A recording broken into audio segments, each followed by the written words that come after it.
First and foremost, I think this is Manda most for what has been described by Honorable Manzo is something quite gruesome. And I think it is only fair that at this point in time,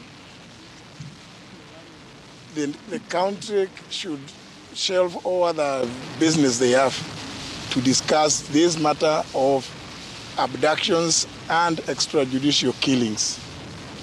When I called the press conference on the 12th of January, I ended by saying that this matter, if left unchecked, can plunge this country into chaos and anarchy, and called for a national dialogue, or indeed a commission of inquiry to inquire into these gruesome murders and be told whether there is a policy. I'm not aware of it. I sit in government. I'm not aware of any policy that supports abductions and extrajudicial killings.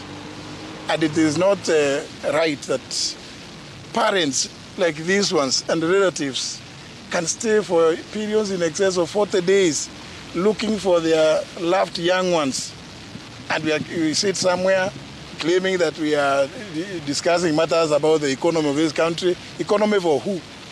If we are killing them, abducting and killing the young ones, so who are you doing the economy for? This matter needs to be taken with the seriousness that it deserves. And you know, I was lucky that when my son was abducted, I was able to reach the president, and he immediately ordered Nurdin Haji to release him. And Nurdin, went ahead and released him. How about these parents and relatives who cannot reach the president? It is something that is so serious that we must shelve all other things that we are doing, because I do recall that during the campaigns, we went around the country saying that abductions, extrajudicial killings would never happen at our watch. But now it is happening. It has been happening, and we are trying to normalize it. As we are here, mourning and grieving about these four who have gone missing. We are also aware that 2 young men were killed in Nakuru. In circumstances that are very clear that those involved are security personnel. I want to say we cannot be told that the police do not know. Our police is known to be one of the most efficient in this region. And therefore, if they wanted to crack this matter and bring the culprits to book, it will be a matter of just a few days or hours. So I'm calling upon everybody in government, and more so particularly because ultimately responsibility must belong to somebody. We say the buck must stop somewhere. In this case, the president is the president of the Republic of Kenya, head of government, and commander-in-chief of all defense forces. Therefore, Mr. President, I'm calling upon you now to order an end to these abductions, which you promised, killings, extrajudicial killings, and an open inquiry to examine, inquire into how these things have been happening. We cannot make it normal. We know that these are very young lives that have been taken away. What do you think the parents of these young ones are feeling? Everybody must put themselves in the shoes of these parents and relatives who have been agonizing.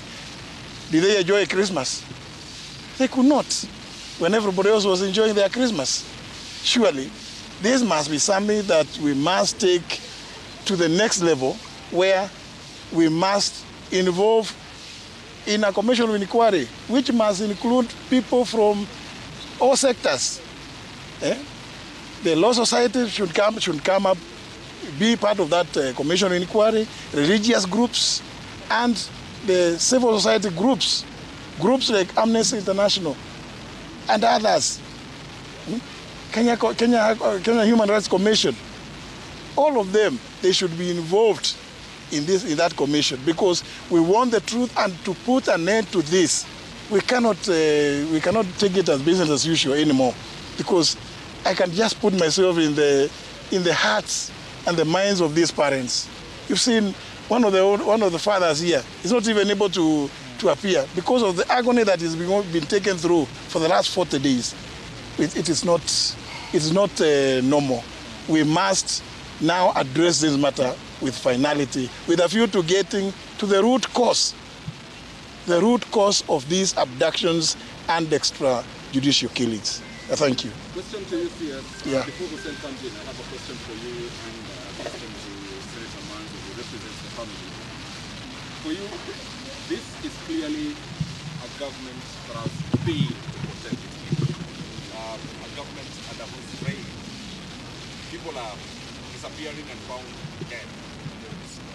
You serve in this government, and if you still sit in the government, many years from now, your name will also be mentioned as one person who was in this government. Are you contemplating at any time to resign from government? The second question, even as you answer that, is to Senator Manzo. Senator, previously, yes, as you represent the families, yes, on the dates of the disappearances of these Kenyans, yes, between 17th, 16th, and 18th of December, yes, and the dates where these matters were reported to the police, there's over a week. The police yesterday told the court that these matters were reported to the 26th. yes. Why did it take that long, yet the period that is allowed before a missing person report is booked at any police station? Let me say the issue of resignation, not resignation, is a signed issue. You know, it suffices that I sit in government and I'm calling on government. I'm calling on government. The head of government is the president. This matter must be discussed. We cannot just say that you are in government or the other. No. Everybody who is involved must come out. And you know, government exists, among other things, to protect the lives and property of the citizens.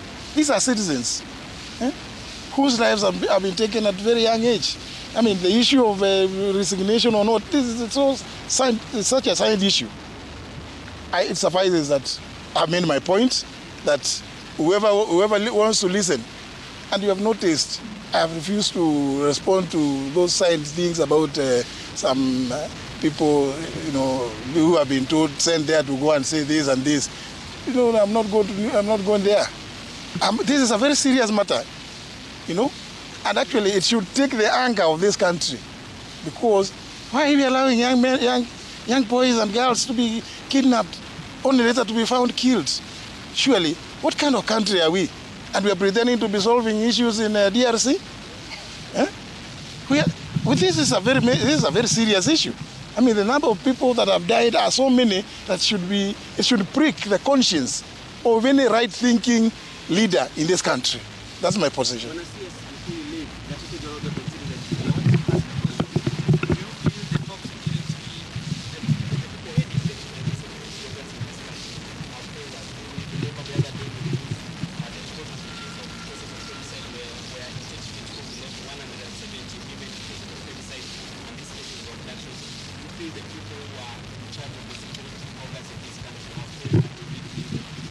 Let me not take a casual response to your very, very important question, because the reason why I would want, I'm proposing a open commission of inquiry, including all relevant stakeholders in this country, is so that we can go to the root cause. And therefore, and you know, the result, it would be recommendations which are actionable. So let me not jump the gun to respond one or other about that. Suffices that that is my proposal. Others are at liberty to make their suggestions as well. Thank you. Yes, on the matter of disappearances from that particular day, I want to confirm we were representing families like the father of Billy Mwangi, whose son was found, and quite a number of others, including Bernard Kavule. They have been threatened that if they ever say what happened, they'll be dead. There is also, you know, Bob Jaggi and his team. And we have also got the Miss MCA from Wajir. So this story is big. But one thing which comes, even from parents who go to police station to report, they are first harassed, they are threatened. They ask who went to the press, who talked about this. So, you know, even if you are investigating and you are already terrorizing the evidence, then you come to court and say, you know, we are unable to receive evidence from the public. You have terrorized them. How will they write a statement with you? So I want to agree with the senior citizen and, you know, a cabinet secretary in this country, who is also a very senior lawyer, that we need an urgent public of inquiry, serious one, so that everybody can now feel free to come and talk publicly, so that even the former abducted people can come and talk, so that Gaido can come and say how he was bundled in a probox in a police station. How then will the IG deny that he has no idea? The investigators should be at current police station finding out who are these police and what communication they had with these wounded people to bundle Gaido in a probox. So it's also, I also want to call upon Kenyans, those who have evidence that are bold enough, please give it to the police. So when OBs were written, the families were actually mishandled, meaning the police knew very well what they were doing.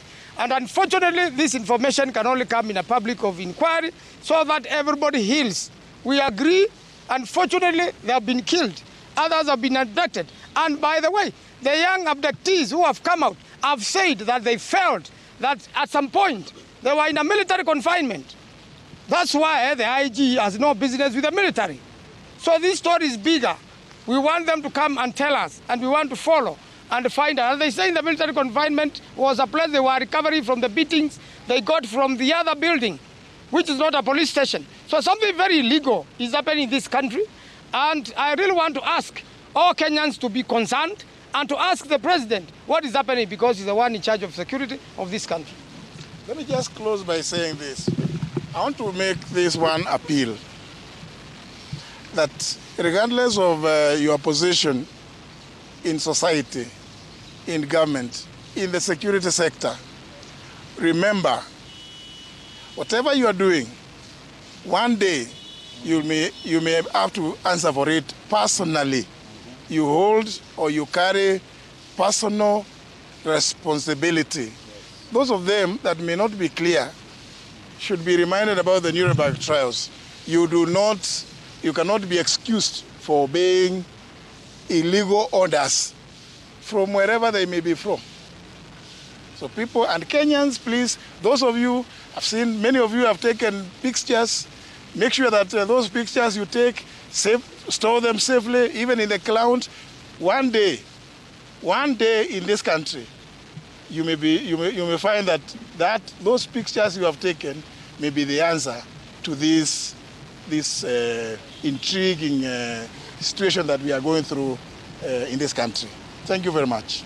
So very briefly, I'll just brief you on what we are doing here today. We have the 4 families. Just to clarify, Mlolongo, it's Mlolongo 4, not Mlolongo 3. These 4 who were abducted, they all know each other. They were actually friends. So 3 of them were abducted on 17th, and then they came back and picked Mbisi, the 4th one, or the day after. So it's Mlolongo 4 colleagues, not Mlolongo 3. 2, Justus and Martin, their fingerprints were taken, and of course the message was sent to their rural home. As Wakili has said, that information came to light yesterday. The other 2, we have information that the other 2 might be here. But the morgue attendants have asked us for time because there are very many bodies. So they're trying to locate on those dates those 2 whose features might resemble these other 2 colleagues. But the 4 families are here together. We are hoping that once everything has been confirmed, then we'll move to the post-mortem process. The bodies are not in very good shape. They appear to have been mutilated. Even you can't really tell from the look on the faces only, you can't really identify who they are. It's the fingerprints and probably the DNA. So tomorrow, hopefully, we will be able to confirm if the other two are also here, but we are working closely with the morgue attendants to help us do that. They've asked us to come back tomorrow. But I echo the sentiments of the leaders who are here, that, you know, we have made killings and disappearances too normal in this country. Every other day, there's a report of a disappearance. Even as we are here, there's a family that has reported to us that they're looking for their father who went missing on Tuesday this week. We are still, you know, searching. But we are asking Kenyans to speak up, to raise their voices so that we can end this practice of extrajudicial killings and enforced disappearances in our country. And we hope the leaders who are in office, those who are responsible, particularly the security agencies, it can't be normal that armed people in broad daylight using fake number plates are picking our people left, right, and center, and then you tell us you don't know. That cannot be true. If it quacks like a duck, it is a duck. This means these people are operating, most probably, with the authority and permission of those who are in power. So we are asking Kenyans and we are asking those in authority, kindly, let us respect the Constitution, let us respect the laws of the land, and let's put to an end this heinous practice of killings and abductions. Thank you.